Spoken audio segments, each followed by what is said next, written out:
in English, because sometimes my language may become a bit hindrance for me to communicate. So I will use both the languages. ಎರಡು ಭಾಷೆಗಳು ಮಾತಾಡಲಿಕ್ಕೆ ಪ್ರಯತ್ನ ಮಾಡ್ತೇನೆ. ಈ ಮೊದಲನೇದಾಗಿ ಇಷ್ಟು ಸುಂದರ ರೀತಿಯಲ್ಲಿ ಈ ಒಂದು ಕ್ರಿಸ್ಮಸ್ ವಾತಾವರಣದಲ್ಲಿ ನಿರ್ಮಿಸಿದ್ದೀರಾ. ಈ ಲಯನ್ಸ್ ಡಿಸ್ಟ್ರಿಕ್ಟ್ನ ಎಲ್ಲ ನಿಮ್ಮ ಎಲ್ಲ ಸದಸ್ಯರಿಗೆ ನಾನು ಮೊದಲನೇದಾಗಿ ಕಂಗ್ರ್ಯಾಚುಲೇಷನ್ಸ್ ಅಂತ ಹೇಳ್ತಾ ಇದ್ದೇನೆ. ಯಾಕೆಂದರೆ ಅತ್ಯುತ್ತಮ ರೀತಿಯಲ್ಲಿ ಈ ಒಂದು ವಾತಾವರಣ, ಕ್ರಿಸ್ಮಸ್ ವಾತಾವರಣ ನಿಜವಾಗಿ ಒಂದು ಹಬ್ಬದ ಸಂಭ್ರಮದ ಸಡಗರದ ವಾತಾವರಣ ನಿರ್ಮಾಣಗೊಂಡಿದೆ. ಅದಕ್ಕಾಗಿ ಮೊದಲನೇದಾಗಿ ನಿಮಗೆ ಶುಭಾಶಯಗಳು. ಮತ್ತು ಮೊದಲನೇದಾಗಿ ನಿಮಗೆಲ್ಲರಿಗೆ ಕ್ರಿಸ್ಮಸ್ ಹಬ್ಬದ ಶುಭಾಶಯಗಳು. ಈ ಜಗತ್ತಿಗೆ ಶಾಂತಿಯನ್ನು, ಪ್ರೀತಿಯನ್ನು ಸಾರಿದ, ತ್ಯಾಗವನ್ನು ಸಾರಿದ ಯೇಸು ಕ್ರಿಸ್ತ ನಮ್ಮೆಲ್ಲರನ್ನು ಹರಸಲಿ ಅಂತ ನನ್ನ ಪ್ರಾರ್ಥನೆ. ಈ ಕ್ರಿಸ್ಮಸ್ ಹಬ್ಬ ಅಂದರೆ ಏನು ಅಂತ ಹೇಳಲಿಕ್ಕೆ ಕೆಲವು ಒಂದು 10-15 ನಿಮಿಷ ನಾನು ತೆಗೆದುಕೊಳ್ಳಲಿಕ್ಕೆ ಇಷ್ಟಪಡ್ತೇನೆ. ನಾವು ಮನುಷ್ಯರು ಮೂಲತಃ ಪ್ರಾಣಿಗಳು. We all are animals. Basically we are animals, but we claim ourselves to be humans. ನಾವು ಮನುಷ್ಯರು ಅಂತ ಹೇಳಲಿಕ್ಕೆ ಇಷ್ಟಪಡ್ತೇವೆ. ನಾವು ಪ್ರಾಣಿಗಳಂತೆ, ಉದಾಹರಣೆಗೆ ಮೀನಿನಂತೆ ಈಜಾಡಲಿಕ್ಕೆ ನಮಗೆ ಗೊತ್ತಿದೆ, ಹಕ್ಕಿಯಂತೆ ಹಾರಾಡಲಿಕ್ಕೆ ನಮಗೆ ಗೊತ್ತಿದೆ. ನಾವು ಮೊನ್ನೆ ಚೀನಾ 3ನೇ ದೇಶ ಚಂದ್ರಲೋಕಕ್ಕೆ ಕಳಿಸೋದನ್ನು ನೌಕೆಯಿಂದ ಅಲ್ಲಿಯ ಮಣ್ಣನ್ನು ಹೊತ್ತು ಇಲ್ಲಿ ಭೂಮಿಗೆ ಬಂದಿದೆ. ನಾವು ಆರ್ಟಿಫಿಷಿಯಲ್ ಇಂಟೆಲಿಜೆನ್ಸಿಂದ ಆ ರೋಬೋಟ್ನಿಂದಾಗಿ ಏನು ಪ್ರಶ್ನೆ ಕೇಳಿದ್ರು ಆ ರೋಬೋಟ್ ಉತ್ತರ ಕೊಡಲಿಕ್ಕೆ ಮನುಷ್ಯರಿಗಿಂತ ಒಳ್ಳೆ ರೀತಿಯಲ್ಲಿ ಮತ್ತು ಫಾಸ್ಟಾಗಿ ಯಾವ ಪ್ರಶ್ನೆ ಕೇಳಿದ್ರು ಉತ್ತರ ಕೊಡಲಿಕ್ಕೆ ಆರ್ಟಿಫಿಷಿಯಲ್ ಇಂಟೆಲಿಜೆನ್ಸ್ ಅದಕ್ಕೆ ಸಾಧ್ಯ ಆಗಿದೆ.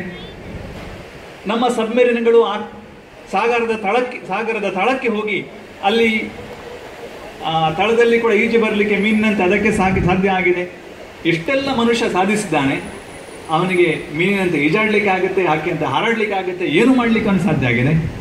ಆದರೆ ಒಂದು ಪ್ರಶ್ನೆ ಬರುತ್ತೆ, ಅವನಿಗೆ ಮನುಷ್ಯನಾಗಲಿಕ್ಕೆ ಸಾಧ್ಯ ಆಗಿದೆಯಾ? ನಮಗೆ ಮನುಷ್ಯನಾಗಲಿಕ್ಕೆ ಸಾಧ್ಯ ಆಗಿದೆಯಾ? ಇದೊಂದು ಪ್ರಶ್ನೆ ನಮ್ಮ ಮನಸ್ಸಿಗೆ ಬರುತ್ತೆ. ಕ್ರಿಸ್ಮಸ್ ಅಂದರೆ ಏನು? ಕ್ರಿಸ್ಮಸ್ ಅಂದರೆ ಮನುಷ್ಯನು ಎಲ್ಲಿಯೋ ಮನುಷ್ಯನಾಗಲು ಕಷ್ಟಪಡ್ತಾ ಇದ್ದಾನೆ, ಆದರೆ ಮನುಷ್ಯನಿಗೆ ಮನುಷ್ಯನಾಗಲು ಕಲಿಸಲಿಕ್ಕೆ ದೇವರು ಮನುಷ್ಯರಾಗ್ತಾರೆ. ಇದು Christmas. God becoming human to teach us how to be human, that is Christmas. God becoming human to teach us how to be human, and that is Christmas. So Rabindranath Tagore ನನ್ನ ಅತ್ಯಂತ ಪ್ರೀತಿಯ, ನನ್ನ ಹೃದಯಕ್ಕೆ ಮುಟ್ಟುವಂತಹ ಕವಿ ಮತ್ತು ಫಿಲಾಸಫರ್. ರವೀಂದ್ರನಾಥ್ ಠಾಗೋರ್ ಹೇಳುವ ಶಬ್ದ ನರ ಹರಿ. ದೇವರು ಮನುಷ್ಯನಾಗ್ತಾನೆ. ನಾವು ದೇವರು ಮನುಷ್ಯ ಆಗದಿದ್ದರೆ, ಅವನು ದೇವನಾಗಿ ಉಳಿದ್ರೆ ನಾವು ಅವನು ಗುರುತಿಸಲಿಕ್ಕೆ ಸಾಧ್ಯವ? So therefore God becomes human. ಬೆತ್ಲೆಹೇಮಿನ ನಜರೇತಿನ ನಗರದಲ್ಲಿ ಯೇಸು ಎಂಬ ಮನುಷ್ಯನಲ್ಲಿ ದೇವರು ಮನುಷ್ಯನಾಗ್ತಾರೆ. ಇದು ನಾವು ಕ್ರಿಶ್ಚಿಯನರು ನಂಬುವ, ಬೈಬಲ್ ನಮಗೆ ಹೇಳಿಕೊಡುವ ಸತ್ಯ. ಹಾಗೆ ಪ್ರಶ್ನೆ ಬರುತ್ತೆ, ದೇವರು ಯಾಕೆ ಮನುಷ್ಯನಾಗ್ತಾರೆ? ಯಾಕಂದರೆ ಒಂದು ಮನುಷ್ಯನಾಗಲು ಸೋತಿದ್ದಾನೆ. ಸೋತಿದ್ದಾನೆ. ನಮ್ಮಲ್ಲಿ ನೋಡಿ, ಪ್ರಪಂಚದಲ್ಲಿ ತುಂಬ ದ್ವೇಷ, ಅಸೂಯೆ ಇದೆ. ಅಣ್ಣ ತಮ್ಮಂದಿರು ಜಗಳ ಆಡ್ತಾರೆ, ಕುಟುಂಬಿಕರು ಜಗಳ ಆಡ್ತಾರೆ. ನಮ್ಮಲ್ಲಿ ಅಸೂಯೆ ಎಷ್ಟು ಇದೆ, ಜಲಸಿ ಎಷ್ಟು ಇದೆ ಅಂತ ನೋಡಿ. ಅಣ್ಣ ಮನೆ ಕಟ್ಟಿದಂಥ ತಮ್ಮನಿಗೆ ಅಸೂಯೆ, ಅಥವಾ ನನ್ನ ಕಸಿನ್ ಈಗ ಮಾಡಿದಂಥ ಇನ್ನೊಬ್ಬನಿಗೆ ಅಸೂಯೆ. ಇಂತಹ ಅಸೂಯೆ ನಮ್ಮಲ್ಲಿ ಅತಿ ಇದೆ. ಅವಳಲ್ಲಿ ಅಷ್ಟು ಬಂಗಾರ ಉಂಟು, ನನಗೆ ಅದಕ್ಕಿಂತ ಹೆಚ್ಚಾಗಬೇಕು. ಅವನು ದೊಡ್ಡ ಮನೆ ಕಟ್ಟಿದ, ನನಗೆ ದೊಡ್ಡ ಮನೆ ಕಟ್ಟಬೇಕು. ಅವನು ಇಂಥ ಕಾರ್ ತೆಗೆದುಕೊಂಡ, ನನಗೆ ಅದಕ್ಕಿಂತ ದೊಡ್ಡ ಕಾರ್ ಆಗಬೇಕು. ಇದು ನಮ್ಮ ರಾಶಿ ಮಾಡುವುದು. ಇದು ನಮ್ಮಲ್ಲಿ ಎಲ್ಲಿಯೋ ಹೆಚ್ಚು ಆಗ್ತಾ ಇದೆ. ನಾವು ಪ್ರಾಣಿಗಳನ್ನು ನೋಡಿ, ಯಾವುದು ಪ್ರಾಣಿ ಆದರೂ ಇರುವೆ ಒಂದು ಬಿಟ್ಟು ಬೇರೆ ಯಾವುದು ಪ್ರಾಣಿ ಆದರೂ ರಾಶಿ ಮಾಡ್ತದೆ. ನಾವು ಮನುಷ್ಯರು ಮಾತ್ರ ವರ್ಷಗಟ್ಟಲಿಗೆ ಬೇಕಾದಷ್ಟು ರಾಶಿ ಮಾಡ್ತೇವೆ. ಆದ್ದರಿಂದ ನಮಗೆ ಎಲ್ಲಿಯೋ ನಾವು ಮನುಷ್ಯರಾಗಲಿಕ್ಕೆ ಕಷ್ಟಪಡ್ತಾ ಇದ್ದೇವೆ. ಅದಕ್ಕೆ ಮನುಷ್ಯರಾಗುವುದು ಹೇಗೆ ಅಂತ ತಿಳಿಸ್ಲಿಕ್ಕೆ ಯೇಸು ಸ್ವಾಮಿ ಮನುಷ್ಯರಾಗ್ತಾರೆ, ದೇವರು ಮನುಷ್ಯರಾಗ್ತಾರೆ. ಇನ್ನೊಂದು ರೀತಿಯಲ್ಲಿ ನೋಡಿದರೆ ಮನುಷ್ಯ ದೇವರಾಗಲು ಪ್ರಯತ್ನ ಮಾಡ್ತಾ ಇದ್ದಾನೆ. ಅದಕ್ಕೆ ನಮಗೆ ತುಂಬ ಮಂದಿ ದೇವಮಾನವರು ಹುಟ್ಟಿಕೊಳ್ತಾರೆ ಮತ್ತು ಇತರರನ್ನು ಮೋಸಕ್ಕೆ ಕೂಡ ತಳ್ತಾರೆ. ಆದ್ದರಿಂದ ಮನುಷ್ಯ ಯಾವಾಗ ಮನುಷ್ಯನಾಗಲು ಸೋತಿದ್ದಾನೆ, ಆಗ ದೇವರು ಮನುಷ್ಯನಾಗ್ತಾನೆ ಯೇಸುವಿನಲ್ಲಿ. ನಮಗೆ ಮನುಷ್ಯನಾಗಲು ಕಲಿಸಲಿಕ್ಕೆ. ಹಾಗಾದ್ರೆ ಒಂದು ಪ್ರಶ್ನೆ ಬರುತ್ತೆ, what is to be human? ಮನುಷ್ಯನಾಗೋದಂದ್ರೆ ಏನು? What is it is to be human? ನಾವು ಎಲ್ಲರೂ ಡಾರ್ವಿನ್ನ ವಿಕಾಸವನ್ನು ಹೆಚ್ಚಿನವರು ನಂಬ್ತಾರೆ, ಕೆಲವರು ನಂಬುವುದಿಲ್ಲ. ಯಾಕಂದರೆ ಅದು ಥಿಯರಿ ಅದನ್ನು ಪ್ರಾಕ್ಟಿಕಲ್ಲಿ ತೋರಿಸಲಿಕ್ಕೆ ಕಷ್ಟ ಇದೆ ಆ ಥಿಯರಿಯನ್ನು. ಆದರೆ ಅದು ವಿಕಾಸ. ಸೊ ಹೆಚ್ಚಿನವರು 99% ನಂಬ್ತಾರೆ ಅಂತ ಭಾವಿಸಿ. ನಾವು ಇದರ ಥಿಯರಿಯ ಪ್ರಕಾರ 6 ಮಿಲಿಯನ್ ಇಯರ್ಸ್ ಎಗೋ, 6 ಮಿಲಿಯನ್ ವರ್ಷಗಳ ಹಿಂದೆ ಮನುಷ್ಯರು ಚಿಂಪಾಂಜಿಯಿಂದ ವಿಕಾಸಗೊಂಡು ಆದ ನಾವು ಮಾನವರು. ಇದು ನಮಗೆ ವಿಜ್ಞಾನ ಹೇಳುವಂಥದ್ದು. ನಾವು ಬೇರೆ ಸಸ್ತನಿಗಳಂತೆ we are like any other mammals, ಆದರೆ ಸ್ವಲ್ಪ ಭಿನ್ನ. ನಾವು that is what distinguishes us from other animals, other mammals is that what is that distinction, what is that difference that makes us unique from other animals? ನಮ್ಮನ್ನು ವಿಭಿನ್ನ ಮಾಡುವಂತ ಆ ವಿಚಾರ ಯಾವುದು? ಒಂದು ಫಿಸಿಕಲಿ, ನಾವು ಶಾರೀರಿಕವಾಗಿ ನೋಡಿದರೆ ನಾವು ಪ್ರಾಣಿಗಳಂತೆ 4 ಕಾಲಲ್ಲಿ ಹೋಗುವುದಿಲ್ಲ. ನಾವು 2 ಕಾಲಲ್ಲಿ ವಿ ಆರ್ ಬೈಪೇಡಿಸ್. 2 ಕಾಲು.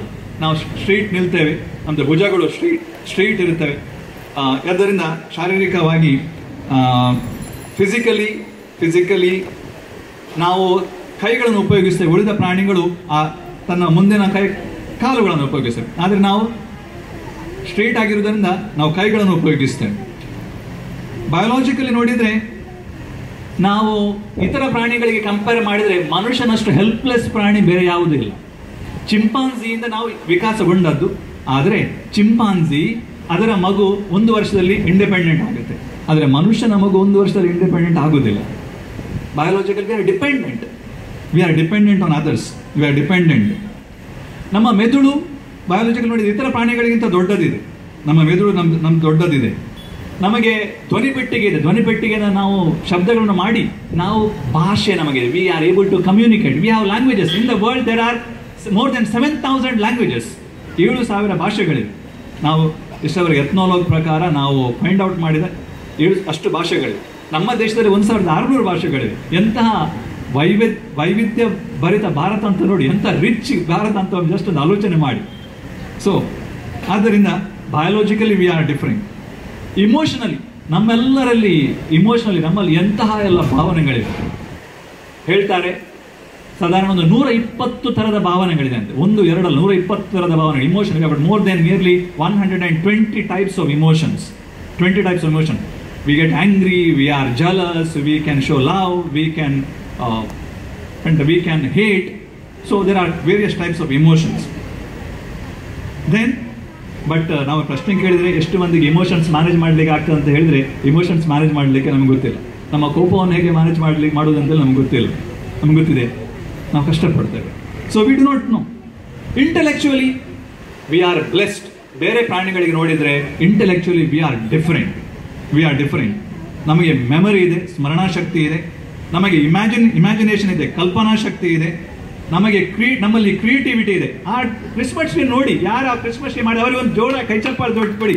ಎಂಥ ಕ್ರಿಯೇಟಿವಿಟಿ ನೋಡಿ ಅದೊಂದು. ಆ ಪ್ಲಾಸ್ಟಿಕ್ ಬಾಟ್ಲಿಗಳನ್ನು ಉಪಯೋಗಿಸಿ ಅದರ ಮೇಲಿರೋ ಸ್ಟಾರ್ ಕೂಡ ಪ್ಲಾಸ್ಟಿಕ್ ಬಾಟ್ಲ್ ಇದೆ. ನಮ್ಮಲ್ಲಿರೋ ಸರ್ ಆಗ ನೋಡಿ ಹೇಳ್ತಾರೆ ಅದು ಸ್ಟಾರ್ ಕೂಡ ಪ್ಲಾಸ್ಟಿಕ್ ಬಾಟ್ಲ್ ಇದು ಅಂತ. ಸೊ ನಮ್ಮಲ್ಲಿ ಸೃಜನಶೀಲತೆ, ಕ್ರಿಯೇಟಿವಿಟಿ ಇದೆ. ನಮ್ಮಲ್ಲಿ ಫೋರ್ಸೈಟ್ ಇದೆ, ಮುಂದೆ ಏನು ಮಾಡಬೇಕು ಎಂಬ ಫೋರ್ಸೈಟ್, ದೂರ ಆಲೋಚನೆ ಇದೆ, ಮುಂದಾಲೋಚನೆ ಇದೆ. ನಮ್ಮಲ್ಲಿ ಸಂವಹನ ಇದೆ, ಕಮ್ಯುನಿಕೇಶನ್ ಮಾಡುವ ಶಕ್ತಿ ಇದೆ. ಪ್ರಾಣಿಗಳಲ್ಲಿ ಅದು ಅಂತಹ ಶಕ್ತಿ ಇಲ್ಲ. ನಮ್ಮಲ್ಲಿ ಇಂಟ್ರೋಸ್ಪೆಕ್ಷನ್ ಇದೆ. ನಾವು ನಮ್ಮೊಳಗೆ ಹೋಗ್ಲಿಕ್ಕೆ ನಮಗೆ ಆಗುತ್ತೆ.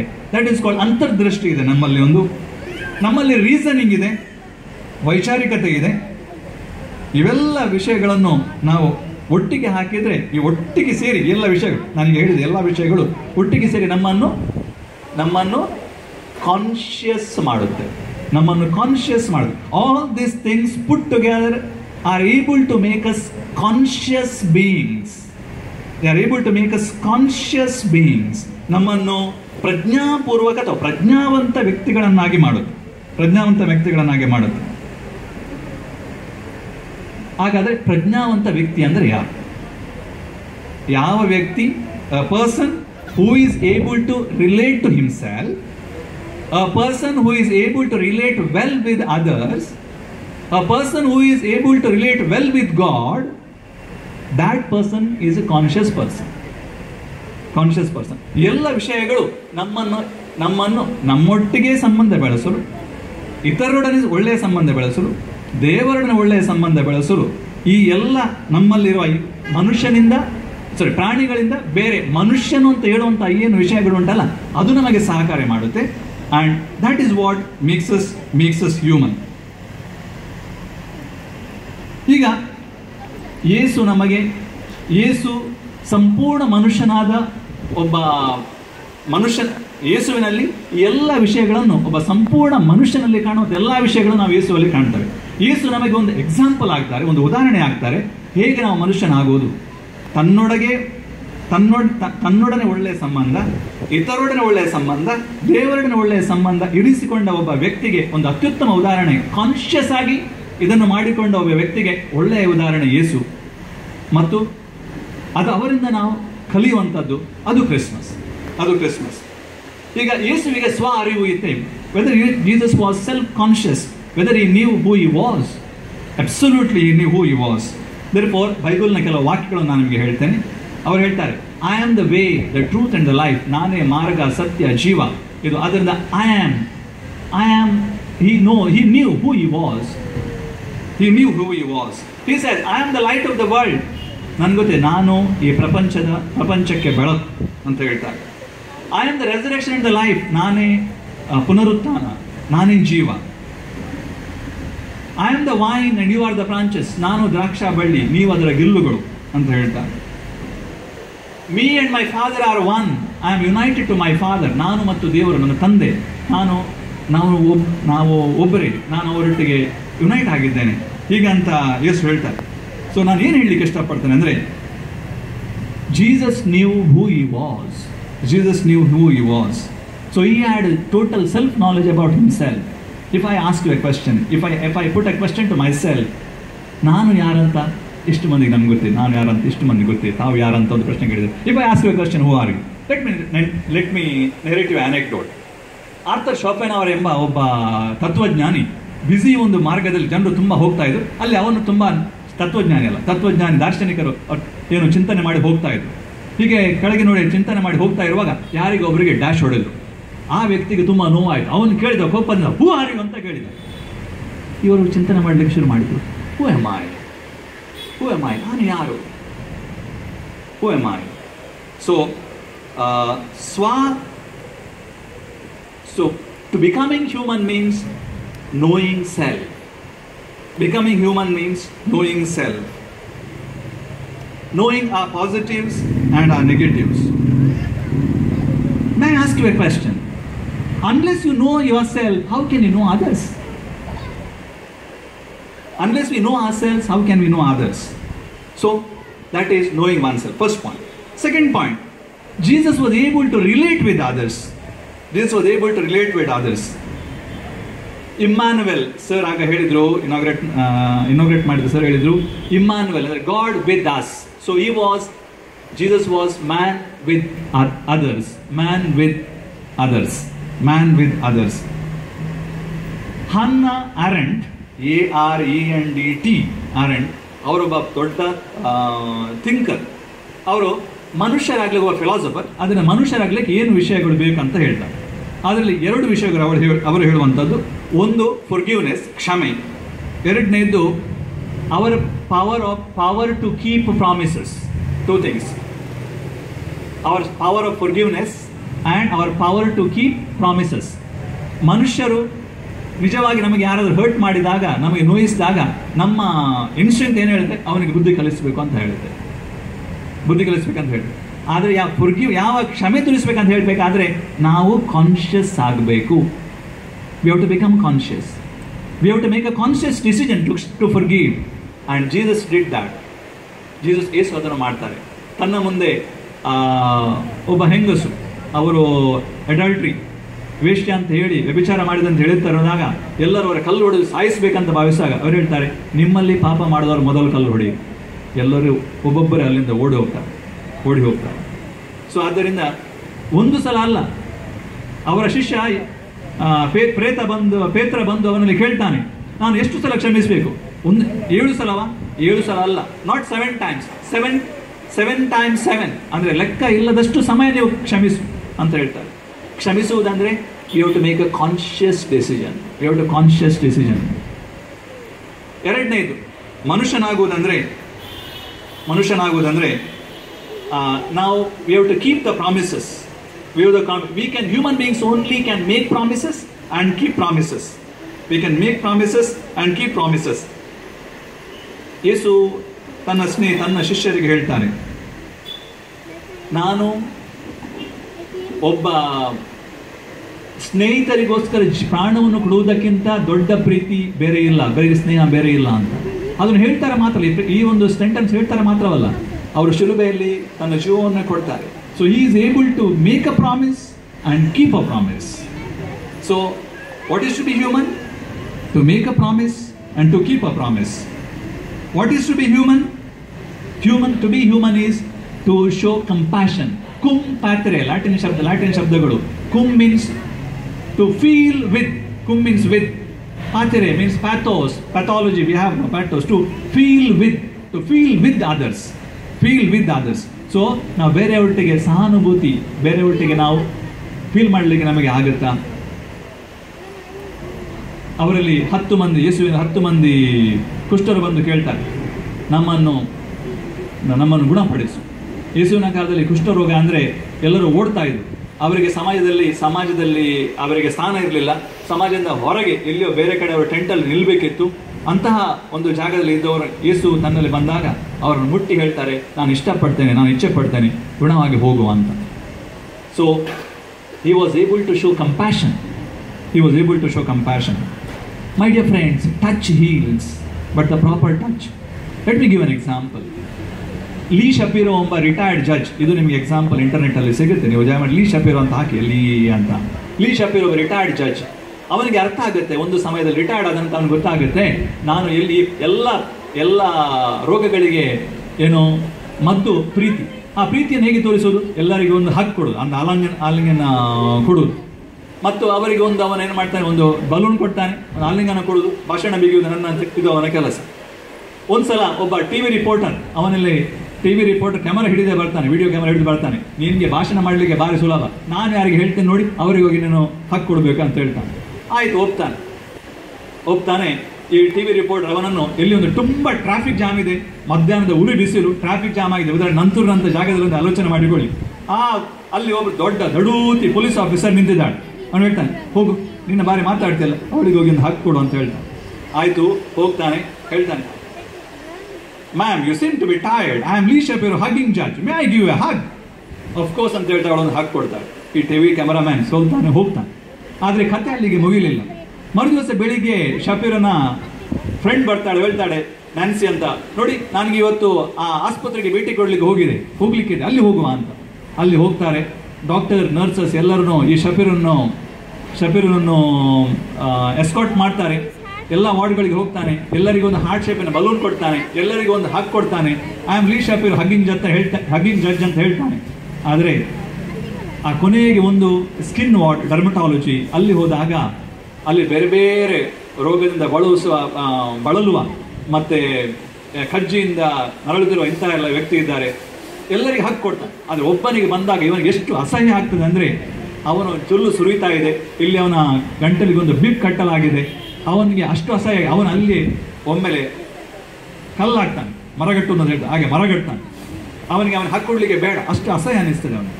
ಆಗ ನ್ಯಾನ್ಸಿ ಹೇಳ್ತಾಳೆ, Shapiro, he is also human being, give him a hug. ಅವನಿಗೊಬ್ಬ ಮನುಷ್ಯ, ಅವನಿಗೂ ಹಕ್ಕು ಕೊಡು ಅಂತ. ಇವನಿಗೆ ಎಲ್ಲಿಂದ ಶಕ್ತಿ ಬರುತ್ತೆ ಗೊತ್ತಿಲ್ಲ, ಅವನಿಗೆ ಆಲಂಗಿಸ್ತಾನೆ. ಆಗ ಪ್ರಿಯರೇ, ಅಲ್ಲಿ ಒಂದು ಮಿರಕಲ್ ಆಗುತ್ತೆ, ಅಲ್ಲಿ ಒಂದು ಅದ್ಭುತ ಆಗುತ್ತೆ, ಪವಾಡ ಆಗುತ್ತೆ. ಅವನು ಈ ಅಂತ ಒಂದು ಶಬ್ದ ಮಾಡ್ತಾನೆ. ಯಾಕೆಂದ್ರೆ ಅಷ್ಟರವರೆಗೆ ಅಲ್ಲಿದ್ದ ವಾರ್ಡ್ನಲ್ಲಿದ್ದ ಬೇರೆ ಎಲ್ಲರೂ ಅವರು ಜೋರಾಗಿ ಚಪ್ಪಾಳೆ ತಟ್ತಾರೆ. ಅವನು ಮಾತಾಡಿದ ಎಷ್ಟು ವರ್ಷಗಳಾಗಿದೆ. ಫಸ್ಟ್ ಸಮಯ ಆ ದಿವಸ ಅವನ ಬಾಯಿಂದ ಒಂದು ಶಬ್ದ ಬರುತ್ತೆ, ಈ ಎಂದ ಶಬ್ದ ಬರುತ್ತೆ. ಯಾಕೆ? The touch heals, but the proper touch. When we are able to show compassion is that which makes us human. Remember that. ನಮ್ಮನ್ನು ಮನುಷ್ಯನಾಗಿಸುವುದು ಕಂಪ್ಯಾಷನ್ ನಮ್ಮನ್ನು ಮನುಷ್ಯನಾಗಿಸುತ್ತೆ. ಇನ್ನೊಂದು ಮತ್ತು ಕೊನೆಯ ಪಾಯಿಂಟ್, ನಮ್ಮನ್ನು ಮನುಷ್ಯನಾಗಿಸುವಂಥ ಇಂಪಾರ್ಟೆಂಟ್ ಪಾಯಿಂಟ್ ಅದೇನೆಂದರೆ, Human beings means being aware of our mortality. ನಾವು ಮನುಷ್ಯನನ್ನು, ಪ್ರಾಣಿಗಳಿಗೆ ನಾವು mortality, ನಾವು ಸಾಯುತ್ತೇವೆ ಎಂಬ ಇಲ್ಲ, ಆದರೆ ಮನುಷ್ಯನಿಗೆ ತನ್ನ ಸಾವಿನ ಅರಿವು ಇದೆ. Human beings are only capable of, are conscious about their mortality. We are, Steve ಜಾಬ್ಸನ್ ಒಂದು ಸೆಂಟೆನ್ಸ್ ಮೊನ್ನೆ ನಾವು ಓದಿದೆ. ಸ್ಟೀವ್ ಜಾಬ್ಸನ್ ಸೆಂಟೆನ್ಸ್ ಓದಿದಾಗ ನನಗೆ ಭಾರಿ ಒಂದು, ಅವನು ಹೇಳಿ, our destination is death. Our destination is death. ಎಸ್ ಹೇಳ್ತಾರೆ, ಅವರ್ ಡೆಸ್ಟಿನೇಷನ್ ಇಸ್ ಡೆತ್. ಅವರು ಸಿಕ್ ಫಸ್ಟ್ ಯಾವಾಗ ಕ್ಯಾನ್ಸರ್ ಅವರಿಗೆ ಡಿಕ್ಟೇಟ್ ಮಾಡಿದ್ರು, ಆಗ ಅವರು ಬರೆದ ವಾಕ್ಯ our destination is death. So Yesu 3 ಸಲ ತನ್ನ ಜೀವನ, ತಾನು ಸಾಯ್ಲಿಕ್ಕಿದ್ದೇನೆ, ನನ್ನನ್ನು ರೋಮನ್ ಚಕ್ರವರ್ತಿಗೆ ಒಪ್ಪಿಸ್ತಾರೆ, ಅವರು ನನಗೆ ಮರಣದಂಡನೆ ಕೊಡ್ತಾರೆ ಅಂತ 3 ಸಲ ತನ್ನ ಮರಣದ ಮೊದಲೇ ತನ್ನ ಶಿಷ್ಯರಿಗೆ ಹೇಳಿದರು. ಆದ್ದರಿಂದ ಅವರು ಮರಣದ ನೆರಳಲ್ಲಿ ಬದುಕಿದವರು. He lived in the shadow of death. He lived in the shadow of death. The person who lives in the shadow of death knows how to live and how to love. A person who lives in the shadow of death knows how to live and how to love. Our love and life will have quality when we are aware of our death. Every day when we are aware of death, we are beings for death. ನಾವು ನಮ್ಮ ತಾಯಿಯ ಗರ್ಭದಲ್ಲಿ ನಾವು ಹುಟ್ಟಿದ ತಕ್ಷಣ we are beings for death. Every day we are nearing. And that is the consciousness. ನಾವು ಮನುಷ್ಯರಂತ ಹೇಳಬೇಕಾದ್ರೆ only when we R, ನಾವು ಮನುಷ್ಯರನ್ನಂತ ನಮ್ಮನ್ನು ಕರೆಯುವುದು because we have the consciousness of death. We have consciousness of our mortality. We have the consciousness of mortality. And Jesus had that. He was conscious. He was always conscious about of his mortality.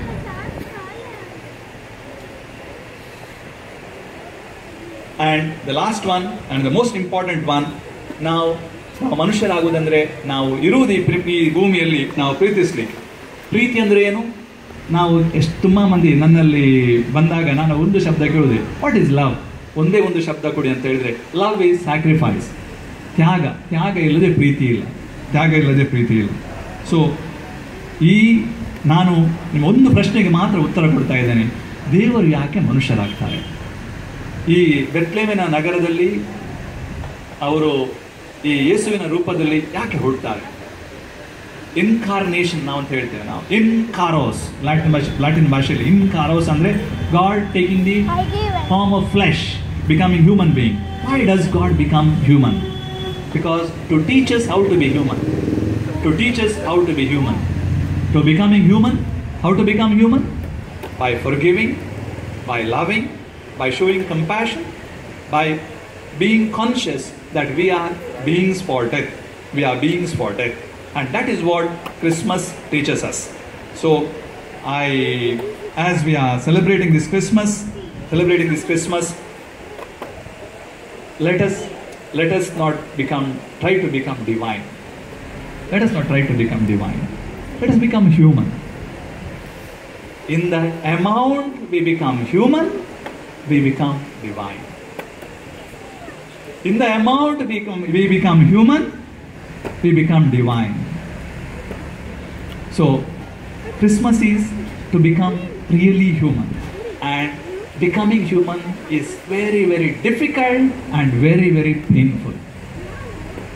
Becoming human is very, very difficult and very, very painful.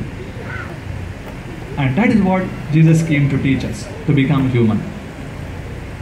That is my message today. I thank you for inviting me for this great Christmas. I pray Jesus' choicest blessings on you. And thanks to Mr. Donny for inviting me and all the office bearers of the Lions District. Thank you. God bless you and have a nice Christmas and a Happy New Year. God bless you.